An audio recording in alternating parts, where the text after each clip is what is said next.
ಹಾಗಾದ್ರೆ ಸಿದ್ದರಾಮಯ್ಯನವರ ಮುಂದಿನ ನಡೆ ಏನಾಗಬಹುದು? ಸಹಜ ಪ್ರಶ್ನೆ. ಸಿಎಂ ಸ್ಥಾನಕ್ಕೆ ಸಿದ್ದರಾಮಯ್ಯನವರು ರಾಜೀನಾಮೆ ನೀಡಲಿಕ್ಕೆ ಕ್ಷಣಗಣನೆ ಅನ್ನೋ ರೀತಿಯಲ್ಲೇ ಸದ್ಯಕ್ಕೆ ವರ್ತಮಾನಗಳು ಬರ್ತಾ ಇದೆ. ಇನ್ನು ಸಿದ್ದರಾಮಯ್ಯನವರ ಮುಂದಿನ ನಡೆ ಬಗ್ಗೆ ಕೂಡ ಈಗ ಆಲ್ರೆಡಿ ಒಂದಷ್ಟು ವಿಶ್ಲೇಷಣಾತ್ಮಕ ವರದಿಗಳು ಕೂಡ ಲಭ್ಯವಾಗ್ತಾ ಇದೆ. ಹಾಗೆ ಸುದ್ದಿ ಮೂಲಗಳಿಂದಲೂ ಕೂಡ ಹೀಗೆ ಮಾಡಬಹುದಂತೆ ಸಿದ್ದರಾಮಯ್ಯನವರು ಅನ್ನೋ ರೀತಿಯ ಸುದ್ದಿ ರೀಚ್ ಆಗ್ತಾ ಇದೆ. ಇನ್ನು ಹೈಕಮಾಂಡ್ ಡೈರೆಕ್ಷನ್ಗೆ ಸಿಎಂ ಅವರ ರಿಯಾಕ್ಷನ್ ಏನಾಗಿರಬಹುದು? ಈಗ ನಿನ್ನೆ ರಾಹುಲ್ ಗಾಂಧಿ ಅವರ ಜೊತೆಯಲ್ಲಿ 1-to-1 ಮೀಟಿಂಗ್ ಆಯಿತು. ಅದಾದ ನಂತರದಲ್ಲಿ ಹೈಕಮಾಂಡ್ ಇತರೆ ನಾಯಕರ ಜೊತೆಯಲ್ಲೂ ಕೂಡ ಮೀಟಿಂಗ್ ಆಯಿತು. ಯಾವ್ಯಾವ ರೀತಿಯ ಮಾತುಕತೆಗಳಲ್ಲಿ ನಡೆದಿದೆ? ರಾಹುಲ್ ಗಾಂಧಿ ಅವರು ಏನ್ ಹೇಳಿದ್ರು, ಮುಖ್ಯಮಂತ್ರಿಗಳು ಅದಕ್ಕೆ ಏನ್ ಹೇಳಿದ್ರು? ಕೇವಲ ರಿಸೈನ್ ಮಾಡಿ ಕೆಳಗಿಳಿದು ಬಿಡಿ ಇಷ್ಟೇ ಆಗಿರೋಲ್ಲ ಮಾತುಕತೆ. ಮುಂದೆ ಏನು? ಅಥವಾ ರಿಸೈನ್ ಮಾಡದೇ ಇರಲಿಕ್ಕೆ ಸಿದ್ದರಾಮಯ್ಯನವರು ಏನಾದ್ರೂ ಕಾರಣಗಳನ್ನ ಕೊಟ್ಟಿದ್ದಾರಾ? ಅಥವಾ ರಿಸೈನ್ ಮಾಡದ ಮೇಲೆ ನಾನು ಏನ್ ಮಾಡಬೇಕು ಅಂತಿದ್ದೀನಿ, ಅಥವಾ ನನ್ನ ಡಿಮಾಂಡ್ಸ್ ಏನು, ಈ ರೀತಿಯಾಗಿ ಒಂದಷ್ಟೇನಾದ್ರೂ ಬೇಡಿಕೆಗಳನ್ನ ಇಟ್ಟಿದ್ದಾರಾ? ಇದೆಲ್ಲವೂ ಕೂಡ ಇನ್ನೂ ಗುಪ್ತಾಗಿ ಉಳಿದಿರುವ ಮಾಹಿತಿ. ಸಿಎಂ ಹೈಕಮಾಂಡ್ನ ಈ ಇನ್ಸ್ಟ್ರಕ್ಷನ್ ಏನಿದೆ, ರಿಸೈನ್ ಮಾಡಿ ಅಂತ ಹೇಳಿ ಹೈಕಮಾಂಡ್ ನಾಯಕರೇ ಹೇಳಿದ್ದಾರೆ ಅಂತ ಹೇಳಿ ಕಾಂಗ್ರೆಸ್ನ ಮೂಲಗಳೇನೆ ಈಗ ಕನ್ಫರ್ಮ್ ಮಾಡ್ತಾ ಇದೆ. ಹಾಗಾದ್ರೆ ಹೈಕಮಾಂಡ್ನ ಈ ಇನ್ಸ್ಟ್ರಕ್ಷನ್ ಅನ್ನ ಮುಖ್ಯಮಂತ್ರಿಗಳು ಶಿರಸಾವಹಿಸಿ ಪಾಲನೆ ಮಾಡಲಿಕ್ಕೆ ಮುಂದಾಗ್ತಾರಾ? ಹಾಗಾದ್ರೆ ಮುಂದಿನ ಡೈರೆಕ್ಷನ್ ಯಾವುದು? ರಾಜ್ಯಸಭೆ ಕೇಳಿದ್ವಿ, ಆದ್ರೆ ಬೇಡ ಅಂದಿದ್ದೇನೆ ಅಂತ ಹೇಳಿ ಸಿದ್ದರಾಮಯ್ಯನವರು ಬೇಡ ಅಂದಿದ್ದಾರೆ ಅನ್ನೋದು ಕೂಡ ಸದ್ಯಕ್ಕೆ ಲಭ್ಯ ಆಗಿರೋ ಮಾಹಿತಿ. ಹಾಗಾದ್ರೆ ಮುಂದೇನು? ಮನೇಲಿ ಕೂರೋ ರೀತಿಯಲ್ಲಂತಿಲ್ಲ, ಅಥವಾ ಕ್ಯಾಬಿನೆಟ್ನಲ್ಲಿ ಬೇರೆ ಏನಾದ್ರೂ ಸ್ಥಾನಮಾನ ಕೊಡ್ತಾರೆ ಅಂತಂದ್ರೆ ಈಗ ಆಲ್ರೆಡಿ ಮುಖ್ಯಮಂತ್ರಿ ಆಗಿರುವವರು, ಅದರಲ್ಲೂ ಡಿಕೆ ಶಿವಕುಮಾರ್ ಅವರ ಅಡಿಯಲ್ಲಿ ಅವರ ಕ್ಯಾಬಿನೆಟ್ನಲ್ಲಿ ಒಂದು ಮಂತ್ರಿಯಾಗಿ ಸಿದ್ದರಾಮಯ್ಯನವರು ಕಾರ್ಯನಿರ್ವಹಿಸ್ತಾರಾ? ಅಥವಾ ಈ ಆಕ್ಟಿವ್ ಪಾಲಿಟಿಕ್ಸ್ ನಿಂದ ಕಂಪ್ಲೀಟ್ ಆಗಿ ಹಿಂದೆ ಸರಿದು ಬಿಡ್ತಾರಾ? ರಾಷ್ಟ್ರ ರಾಜಕಾರಣಕ್ಕೆ ಬನ್ನಿ ಅಂತ ಹೇಳಿ ಹೈಕಮಾಂಡ್ ಏನೋ ಕರೆದಿದೆ, ಆದ್ರೆ ರಾಷ್ಟ್ರ ಮಟ್ಟದ ರಾಜಕಾರಣಕ್ಕೆ ನಾನು ಹೋಗ್ಲಿಕ್ಕೆ ಮನಸ್ಸಿಲ್ಲ ಅಂತ ಹೇಳಿ ಹಿಂದೆ ಕೂಡ ಅನೇಕ ಬಾರಿ ಸಿದ್ದರಾಮಯ್ಯನವರು ಬಹಳ ಕ್ಲಿಯರ್ ಕಟ್ ಆಗಿ ಹೇಳಿದ್ದಾರೆ. ಹಾಗಾಗಿ ಈಗೇನಾದ್ರೂ ತಮ್ಮ ನಿಲುವನ್ನ ಬದಲಾಯಿಸ್ತಾರಾ ಅಥವಾ ಅದೇ ನಿಲುವಿಗೆ ಬದ್ಧರಾಗಿರ್ತಾರಾ? ಯಾವುದು ಎಕ್ಸಾಕ್ಟ್ಲಿ ಮುಖ್ಯಮಂತ್ರಿಗಳ ಹಾಲಿ ಮುಖ್ಯಮಂತ್ರಿ ಸಿದ್ದರಾಮಯ್ಯನವರ ಡೈರೆಕ್ಷನ್ ಅನ್ನೋದೇ ಸದ್ಯಕ್ಕಿರುವ ಕುತೂಹಲ.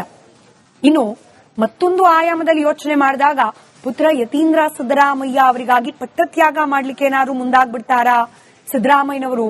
ಈಗ ನಿನ್ನೆ ಬರ್ತಾ ಇರುವ ಸುದ್ದಿಗಳ ಪ್ರಕಾರ ಈ ಮಲ್ಟಿಪಲ್ ಡಿಸಿಎಂ ಅಂತ ಹೇಳಿ ಏನಾದ್ರೂ ಕ್ರಿಯೇಟ್ ಆದ್ರೆ ಅದರಲ್ಲಿ ಯತೀಂದ್ರ ಸಿದ್ದರಾಮಯ್ಯನವ್ರಿಗೂ ಕೂಡ ಒಂದು ಫಿಕ್ಸ್ ಆಗಬಹುದಾದ ಸಾಧ್ಯತೆಗಳು ಬಹಳ ಹೆಚ್ಚಾಗೇ ಇದೆ.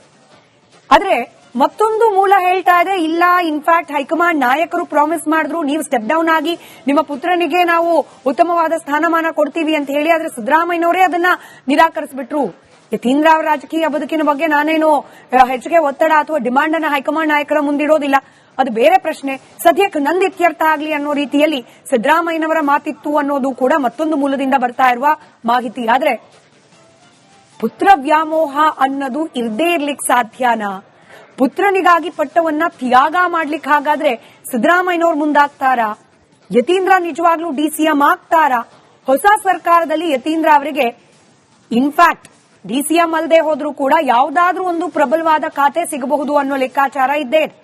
ಯತೀಂದ್ರ ಅವರಿಗೆ ಪ್ರಬಲ ಖಾತೆ ಸಿಗದೇ ಇದ್ರೆ ಮುಂದೇನಾದ್ರೂ ಅಸಮಾಧಾನಗಳು ಬಹಿರಂಗವಾಗಿ ವ್ಯಕ್ತಪಡಿಸುವ ಸಾಧ್ಯತೆ ಇರುತ್ತಾ? ಸಿಎಂ ಬೆಂಬಲಿಗರಿಗೂ ಕೂಡ ಕೇವಲ ಪುತ್ರನಿಗೆ ಮಾತ್ರವಲ್ಲ, ಮುಖ್ಯಮಂತ್ರಿಗಳ ಆಪ್ತ ವಲಯದಲ್ಲಿರುವ ಅನೇಕರಿಗೂ ಕೂಡ ಮಂತ್ರಿ ಸ್ಥಾನ ಸಿಗುವ ಸಾಧ್ಯತೆಗಳಿದೆ. ಅಂಥದ್ದೊಂದು ಬೇಡಿಕೆ ಕೂಡ ಬರಬಹುದು. ಪರೋಕ್ಷವಾಗಿ ಸಿದ್ದರಾಮಯ್ಯನವರದ್ದೇ ಆ ಸ್ಥಾನ, ಅದನ್ನ ತಮ್ಮ ಆಪ್ತರಿಗೆ, ತಮ್ಮ ಕುಟುಂಬ ಅಂದ್ರೆ ಪುತ್ರನಿಗೆ ಕೊಡಿ ಅಂತ ಹೇಳೇನಾದ್ರೂ ಸಿದ್ದರಾಮಯ್ಯನವರು ಡಿಮಾಂಡ್ ಇಡ್ತಾರಾ ಅನ್ನೋದನ್ನ ಕಾದ್ ನೋಡಬೇಕಾಗಿದೆ. ಉಳಿದಿರೋದು ಕೆಲವೇ ಗಂಟೆಗಳು. ನಾಳೆ ಬೆಳಗ್ಗೆ ಬ್ರೇಕ್ಫಾಸ್ಟ್ ಮೀಟಿಂಗ್, ಅದಾದ ನಂತರದಲ್ಲಿ ಮಹತ್ತರವಾದ ಬೆಳವಣಿಗೆಗಳು ಆಗುವ ಸಾಧ್ಯತೆ ಇದೆ ಅಂತ ಹೇಳಲಾಗ್ತಾ ಇದೆ. ಕಾದ್ ನೋಡೋಣ. ಅದಾದ ನಂತರದಲ್ಲಿ ಮುಖ್ಯಮಂತ್ರಿಗಳ ಹೆಜ್ಜೆ ಅಂದ್ರೆ ಹಾಲಿ ಮುಖ್ಯಮಂತ್ರಿ ಸಿದ್ದರಾಮಯ್ಯನವರ ಹೆಜ್ಜೆ ಯಾವ ಕಡೆಗೆ ಹೋಗುತ್ತೆ ಅಂತ ಹೇಳಿ. ಮತ್ತಷ್ಟು ಡೀಟೇಲ್ಸ್ನೊಂದಿಗೆ ನನ್ನ ಕಲೀಗ್ ವೀರೇಂದ್ರ ನೇರ ಸಂಪರ್ಕದಲ್ಲಿದ್ದಾರೆ. ವೀರೇಂದ್ರ, ಅಂತೆ ಅಂತ ಹೇಳಿ ಬರ್ತಾ ಇದೆ ಸುದ್ದಿಗಳು, ಹೌದು ಅಂತ ಹೇಳಿ ಕನ್ಫರ್ಮ್ ಇನ್ನೂ ಕೂಡ ಸಿಗ್ತಿಲ್ಲ. ಬಟ್ ಸ್ಟಿಲ್ ಆ ಅಂತೆ ಅನ್ನೋದ್ರ ಆಧಾರದ ಮೇಲೆನೆ ಕೇಳೋದಾದ್ರೆ, ನಾಳೆ ಇನ್ ಕೇಸ್ ಸಿದ್ದರಾಮಯ್ಯನವರು ರಾಜೀನಾಮೆ ನೀಡಿಬಿಟ್ರೆ ವಾಟ್ ನೆಕ್ಸ್ಟ್? ಅವರ ಮುಂದಿನ ಹಾದಿ, ಅವರ ಆಪ್ತರು, ಅವರ ಪುತ್ರ, ಇವರ ಮುಂದಿನ ರಾಜಕೀಯ ಭವಿಷ್ಯ?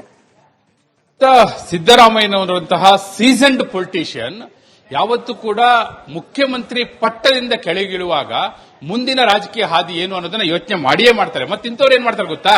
ನಾವು ಹಿಂದೆ ಎಲ್ಲ ನೋಡಿದ್ದೀವಿ, ಯಡಿಯೂರಪ್ಪನವರು ಏನ್ ಮಾಡಿದ್ರು ಅನ್ನೋದನ್ನ ನೋಡಿದ್ದೀವಿ. ಆ ದೃಷ್ಟಿಯಿಂದ ಯೋಚನೆ ಮಾಡೋದಾದ್ರೆ ಸಾಧ್ಯವಾದಷ್ಟು ಬ್ಯಾಕ್ ಸೀಟ್ ಡ್ರೈವಿಂಗ್ ಮಾಡ್ಲಿಕ್ಕೆ ಸಾಧ್ಯವಾ? ಆ ಪ್ರಯತ್ನವನ್ನ ಮಾಡಿಯೇ ಮಾಡ್ತಾರೆ. ಸ್ಮಿತಾ, ನಾವೀಗ ಈ ಗ್ರಾಫಿಕ್ಸ್ ಎಲ್ಲ ಕೊಟ್ಟವಲ್ಲ, ಯತೀಂದ್ರ ಅವ್ರನ್ನ ಡಿಸಿಎಂ ಮಾಡಬೇಕು ಅನ್ನುವಂತ ಪಟ್ಟು, ತಮ್ಮ ಆಪ್ತರಿಗೆ ಪ್ರಮುಖವಾದಂತ ಆಯಕಟ್ಟಿನ ಖಾತೆಗಳನ್ನ ಕೊಡಿಸುವಂತ ಪ್ರಯತ್ನ, ಇವೆಲ್ಲವೂ ಯಾಕೆ ಅಂದ್ರೆ ಸಿದ್ದರಾಮಯ್ಯನವರು ಆ ಪ್ರಯತ್ನ ಇದ್ದೇ ಇರುತ್ತೆ. ಅವರು ಅದನ್ನು ಮಾಡ್ತಾರೆ. ಆದ್ರೆ ಎಷ್ಟರ ಮಟ್ಟಿಗೆ ಅದಕ್ಕೆ ಅವಕಾಶ ಸಿಗುತ್ತೆ ಅದು ಹೈಕಮಾಂಡ್ನ ತೀರ್ಮಾನವನ್ನ ಆಧರಿಸಿರುತ್ತೆ. ಅದು ಡಿ ಕೆ ಶಿವಕುಮಾರ್ ಯಾವ ರೀತಿ ತೆಗೆದುಕೊಳ್ತಾರೆ, ಅವರು ಮುಖ್ಯಮಂತ್ರಿ ಆಗಿದ್ದೇ ಆದ್ರೆ. ಯಾಕಂದ್ರೆ ಡಿ ಕೆ ಶಿವಕುಮಾರ್ ಅವರ ಪೊಲಿಟಿಕಲ್ ಮೂವ್ ನೀವು ಚೆನ್ನಾಗಿ ನೋಡಿದಿರಿ ಯಾವ ರೀತಿ ಇರುತ್ತೆ ಅಂತ. ಅವರು ಒಂದು ಅಗ್ರೆಸಿವ್ ಮೋಡಲ್ ಹೋಗುವಂತವ್ರು. ಅವ್ರು ಎಷ್ಟರ ಮಟ್ಟಿಗೆ ಒಪ್ತಾರೆ, ಯಾಕಂದ್ರೆ ಈಗಿನೂ ಒಂದು ಸುದ್ದಿ ಬರ್ತಾ ಇತ್ತು ಸ್ಮಿತಾ, ಬಹುಶಃ ನೆಕ್ಸ್ಟ್ ನಮ್ಮದ್ರಲ್ಲಿ ಬ್ರೇಕಿಂಗ್ ಬರುತ್ತೆ. ಒಂದೇ ಡಿಸಿಎಂ ಇರಬೇಕು ಅನ್ಲಿ ಪಟ್ಟು ಇಟ್ಕೊಂಡು ನಿಂತಿದ್ದಾರೆ ಈಗ ಡಿ ಕೆ ಶಿವಕುಮಾರ್ ಅವರು.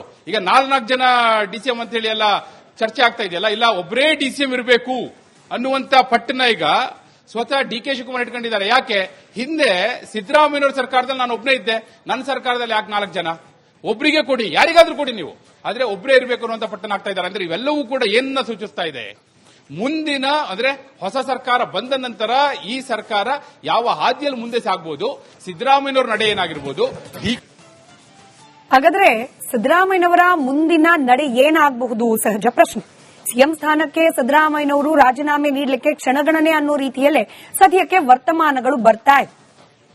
ಇನ್ನು ಸಿದ್ದರಾಮಯ್ಯನವರ ಮುಂದಿನ ನಡೆ ಬಗ್ಗೆ ಕೂಡ ಈಗ ಆಲ್ರೆಡಿ ಒಂದಷ್ಟು ವಿಶ್ಲೇಷಣಾತ್ಮಕ ವರದಿಗಳು ಕೂಡ ಲಭ್ಯವಾಗ್ತಾ ಇದೆ. ಹಾಗೆ ಸುದ್ದಿ ಮೂಲಗಳಿಂದಲೂ ಕೂಡ ಹೀಗೆ ಮಾಡಬಹುದಂತೆ ಸಿದ್ದರಾಮಯ್ಯನವರು ಅನ್ನೋ ರೀತಿಯ ಸುದ್ದಿ ರೀಚ್ ಆಗ್ತಾ ಇದೆ. ಇನ್ನು ಹೈಕಮಾಂಡ್ ಡೈರೆಕ್ಷನ್ಗೆ ಸಿಎಂ ಅವರ ರಿಯಾಕ್ಷನ್ ಏನಾಗಿರಬಹುದು. ಈಗ ನಿನ್ನೆ ರಾಹುಲ್ ಗಾಂಧಿ ಅವರ ಜೊತೆಯಲ್ಲಿ 1-to-1 ಮೀಟಿಂಗ್ ಆಯಿತು. ಅದಾದ ನಂತರದಲ್ಲಿ ಹೈಕಮಾಂಡ್ ಇತರೆ ನಾಯಕರ ಜೊತೆಯಲ್ಲೂ ಕೂಡ ಮೀಟಿಂಗ್ ಆಯಿತು. ಯಾವ ರೀತಿಯ ಮಾತುಕತೆಗಳಲ್ಲಿ ನಡೆದಿದೆ, ರಾಹುಲ್ ಗಾಂಧಿ ಅವರು ಏನ್ ಹೇಳಿದ್ರು, ಮುಖ್ಯಮಂತ್ರಿಗಳು ಅದಕ್ಕೆ ಏನ್ ಹೇಳಿದ್ರು, ಕೇವಲ ರಿಸೈನ್ ಮಾಡಿ ಕೆಳಗಿಳಿದು ಬಿಡಿ ಇಷ್ಟೇ ಆಗಿರೋಲ್ಲ ಮಾತುಕತೆ. ಮುಂದೆ ಏನು, ಅಥವಾ ರಿಸೈನ್ ಮಾಡದೇ ಇರಲಿಕ್ಕೆ ಸಿದ್ದರಾಮಯ್ಯನವರು ಏನಾದ್ರೂ ಕಾರಣಗಳನ್ನ ಕೊಟ್ಟಿದ್ದಾರಾ, ಅಥವಾ ರಿಸೈನ್ ಮಾಡದ ಮೇಲೆ ನಾನು ಏನ್ ಮಾಡಬೇಕು ಅಂತಿದ್ದೀನಿ, ಅಥವಾ ನನ್ನ ಡಿಮಾಂಡ್ಸ್ ಏನು, ಈ ರೀತಿಯಾಗಿ ಒಂದಷ್ಟೇನಾದ್ರೂ ಬೇಡಿಕೆಗಳನ್ನ ಇಟ್ಟಿದ್ದಾರಾ, ಇದೆಲ್ಲವೂ ಕೂಡ ಇನ್ನೂ ಗುಪ್ತಾಗಿ ಉಳಿದಿರುವ ಮಾಹಿತಿ. ಸಿಎಂ ಹೈಕಮಾಂಡ್ನ ಈ ಇನ್ಸ್ಟ್ರಕ್ಷನ್ ಏನಿದೆ, ರಿಸೈನ್ ಮಾಡಿ ಅಂತ ಹೇಳಿ ಹೈಕಮಾಂಡ್ ನಾಯಕರೇ ಹೇಳಿದ್ದಾರೆ ಅಂತೇಳಿ ಕಾಂಗ್ರೆಸ್ನ ಮೂಲಗಳೇನೆ ಈಗ ಕನ್ಫರ್ಮ್ ಮಾಡ್ತಾ ಇದೆ. ಹಾಗಾದ್ರೆ ಹೈಕಮಾಂಡ್ನ ಈ ಇನ್ಸ್ಟ್ರಕ್ಷನ್ ಅನ್ನ ಮುಖ್ಯಮಂತ್ರಿಗಳು ಶಿರಸಾವಹಿಸಿ ಪಾಲನೆ ಮಾಡಲಿಕ್ಕೆ ಮುಂದಾಗ್ತಾರಾ? ಹಾಗಾದ್ರೆ ಮುಂದಿನ ಡೈರೆಕ್ಷನ್ ಯಾವುದು? ರಾಜ್ಯಸಭೆ ಕೇಳಿದ್ವಿ, ಆದ್ರೆ ಬೇಡ ಅಂದಿದ್ದೇನೆ ಅಂತ ಹೇಳಿ ಸಿದ್ದರಾಮಯ್ಯನವರು ಬೇಡ ಅಂದಿದ್ದಾರೆ ಅನ್ನೋದು ಕೂಡ ಸದ್ಯಕ್ಕೆ ಲಭ್ಯ ಆಗಿರೋ ಮಾಹಿತಿ. ಹಾಗಾದ್ರೆ ಮುಂದೇನು? ಮನೇಲಿ ಕೂರೋ ರೀತಿಯಲ್ಲಂತಿಲ್ಲ, ಅಥವಾ ಕ್ಯಾಬಿನೆಟ್ನಲ್ಲಿ ಬೇರೆ ಏನಾದ್ರೂ ಸ್ಥಾನಮಾನ ಕೊಡ್ತಾರೆ ಅಂತಂದ್ರೆ ಈಗ ಆಲ್ರೆಡಿ ಮುಖ್ಯಮಂತ್ರಿ ಆಗಿರುವವರು, ಅದರಲ್ಲೂ ಡಿ ಕೆ ಶಿವಕುಮಾರ್ ಅವರ ಅಡಿಯಲ್ಲಿ ಅವರ ಕ್ಯಾಬಿನೆಟ್ನಲ್ಲಿ ಒಂದು ಮಂತ್ರಿಯಾಗಿ ಸಿದ್ದರಾಮಯ್ಯನವರು ಕಾರ್ಯನಿರ್ವಹಿಸ್ತಾರಾ, ಅಥವಾ ಈ ಆಕ್ಟಿವ್ ಪಾಲಿಟಿಕ್ಸ್ ನಿಂದ ಕಂಪ್ಲೀಟ್ ಆಗಿ ಹಿಂದೆ ಸರಿದು ಬಿಡ್ತಾರಾ?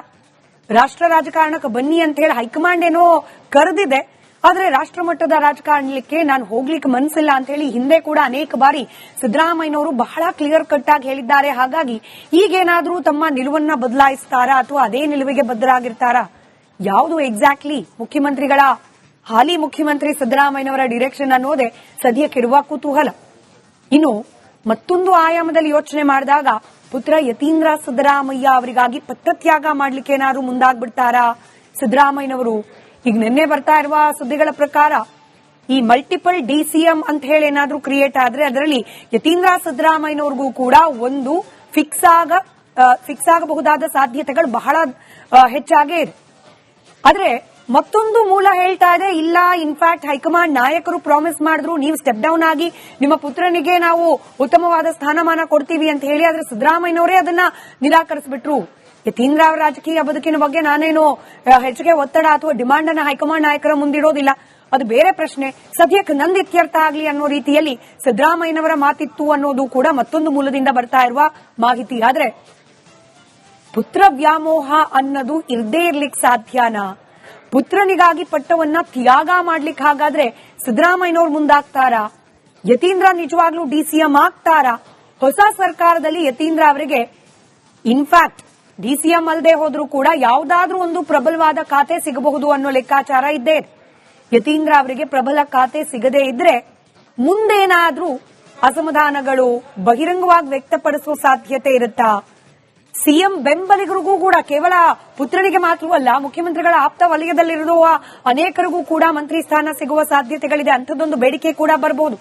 ಪರೋಕ್ಷವಾಗಿ ಸಿದ್ದರಾಮಯ್ಯನವರದ್ದೇ ಆ ಸ್ಥಾನ, ಅದನ್ನ ತಮ್ಮ ಆಪ್ತರಿಗೆ, ತಮ್ಮ ಕುಟುಂಬ ಅಂದ್ರೆ ಪುತ್ರನಿಗೆ ಕೊಡಿ ಅಂತ ಹೇಳೇನಾದ್ರೂ ಸಿದ್ದರಾಮಯ್ಯನವರು ಡಿಮಾಂಡ್ ಇಡ್ತಾರಾ ಅನ್ನೋದನ್ನ ಕಾದ್ ನೋಡಬೇಕಾಗಿದೆ. ಉಳಿದಿರೋದು ಕೆಲವೇ ಗಂಟೆಗಳು. ನಾಳೆ ಬೆಳಗ್ಗೆ ಬ್ರೇಕ್ಫಾಸ್ಟ್ ಮೀಟಿಂಗ್ ಅದಾದ ನಂತರದಲ್ಲಿ ಮಹತ್ತರವಾದ ಬೆಳವಣಿಗೆಗಳು ಆಗುವ ಸಾಧ್ಯತೆ ಇದೆ ಅಂತ ಹೇಳಲಾಗ್ತಾ ಇದೆ.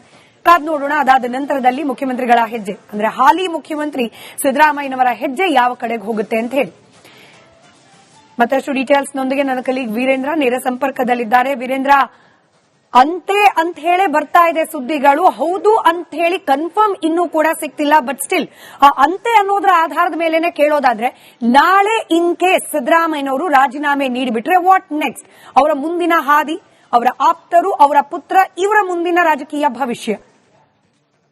ಸಿದ್ದರಾಮಯ್ಯನವರಂತಹ ಸೀಸನ್ಡ್ ಪೊಲಿಟಿಷಿಯನ್ ಯಾವತ್ತೂ ಕೂಡ ಮುಖ್ಯಮಂತ್ರಿ ಪಟ್ಟದಿಂದ ಕೆಳಗಿಳುವಾಗ ಮುಂದಿನ ರಾಜಕೀಯ ಹಾದಿ ಏನು ಅನ್ನೋದನ್ನ ಯೋಚನೆ ಮಾಡಿಯೇ ಮಾಡ್ತಾರೆ. ಮತ್ತೆ ಇಂಥವ್ರು ಏನ್ ಮಾಡ್ತಾರೆ ಗೊತ್ತಾ? ನಾವು ಹಿಂದೆ ಎಲ್ಲ ನೋಡಿದೀವಿ, ಯಡಿಯೂರಪ್ಪನವರು ಏನ್ ಮಾಡಿದ್ರು ಅನ್ನೋದನ್ನ ನೋಡಿದೀವಿ. ಆ ದೃಷ್ಟಿಯಿಂದ ಯೋಚನೆ ಮಾಡೋದಾದ್ರೆ ಸಾಧ್ಯವಾದಷ್ಟು ಬ್ಯಾಕ್ ಸೀಟ್ ಡ್ರೈವಿಂಗ್ ಮಾಡ್ಲಿಕ್ಕೆ ಸಾಧ್ಯವಾ? ಆ ಪ್ರಯತ್ನವನ್ನ ಮಾಡಿಯೇ ಮಾಡ್ತಾರೆ. ಸ್ಮಿತಾ, ನಾವೀಗ ಈ ಗ್ರಾಫಿಕ್ಸ್ ಎಲ್ಲ ಕೊಟ್ಟವಲ್ಲ, ಯತೀಂದ್ರ ಅವ್ರನ್ನ ಡಿಸಿಎಂ ಮಾಡಬೇಕು ಅನ್ನುವಂತ ಪಟ್ಟು, ತಮ್ಮ ಆಪ್ತರಿಗೆ ಪ್ರಮುಖವಾದಂತ ಆಯಕಟ್ಟಿನ ಖಾತೆಗಳನ್ನ ಕೊಡಿಸುವಂತ ಪ್ರಯತ್ನ, ಇವೆಲ್ಲವೂ ಯಾಕೆ ಅಂದ್ರೆ ಸಿದ್ದರಾಮಯ್ಯನವರು ಆ ಪ್ರಯತ್ನ ಇದ್ದೇ ಇರುತ್ತೆ. ಅವರು ಅದನ್ನ ಮಾಡ್ತಾರೆ. ಆದ್ರೆ ಎಷ್ಟರ ಮಟ್ಟಿಗೆ ಅದಕ್ಕೆ ಅವಕಾಶ ಸಿಗುತ್ತೆ ಅದು ಹೈಕಮಾಂಡ್ನ ತೀರ್ಮಾನವನ್ನ ಆಧರಿಸಿರುತ್ತೆ. ಅದು ಡಿ.ಕೆ. ಶಿವಕುಮಾರ್ ಯಾವ ರೀತಿ ತೆಗೆದುಕೊಳ್ತಾರೆ, ಅವರು ಮುಖ್ಯಮಂತ್ರಿ ಆಗಿದ್ದೇ ಆದ್ರೆ. ಯಾಕಂದ್ರೆ ಡಿ.ಕೆ. ಶಿವಕುಮಾರ್ ಅವರ ಪೊಲಿಟಿಕಲ್ ಮೂವ್ ನೀವು ಚೆನ್ನಾಗಿ ನೋಡಿದಿರಿ ಯಾವ ರೀತಿ ಇರುತ್ತೆ ಅಂತ. ಅವರು ಒಂದು ಅಗ್ರೆಸಿವ್ ಮೋಡಲ್ ಹೋಗುವಂತವ್ರು. ಅವ್ರು ಎಷ್ಟರ ಮಟ್ಟಿಗೆ ಒಪ್ತಾರೆ? ಯಾಕಂದ್ರೆ ಈಗಿನೂ ಒಂದು ಸುದ್ದಿ ಬರ್ತಾ ಇತ್ತು ಸ್ಮಿತಾ, ಬಹುಶಃ ನೆಕ್ಸ್ಟ್ ನಮ್ದ್ರಲ್ಲಿ ಬ್ರೇಕಿಂಗ್ ಬರುತ್ತೆ.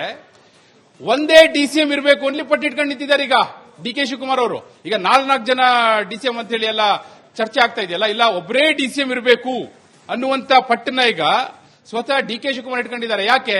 ಹಿಂದೆ ಸಿದ್ದರಾಮಯ್ಯನವರ ಸರ್ಕಾರದಲ್ಲಿ ನಾನು ಒಬ್ಬನೇ ಇದ್ದೆ, ನನ್ನ ಸರ್ಕಾರದಲ್ಲಿ ಯಾಕೆ 4 ಜನ? ಒಬ್ಬರಿಗೆ ಕೊಡಿ, ಯಾರಿಗಾದ್ರೂ ಕೊಡಿ ನೀವು, ಆದ್ರೆ ಒಬ್ಬರೇ ಇರಬೇಕು ಅನ್ನುವಂತ ಪಟ್ಟಣ ಆಗ್ತಾ ಇದ್ದಾರೆ. ಅಂದ್ರೆ ಇವೆಲ್ಲವೂ ಕೂಡ ಏನನ್ನ ಸೂಚಿಸ್ತಾ ಇದೆ? ಮುಂದಿನ ಅಂದ್ರೆ ಹೊಸ ಸರ್ಕಾರ ಬಂದ ನಂತರ ಈ ಸರ್ಕಾರ ಯಾವ ಹಾದಿಯಲ್ಲಿ ಮುಂದೆ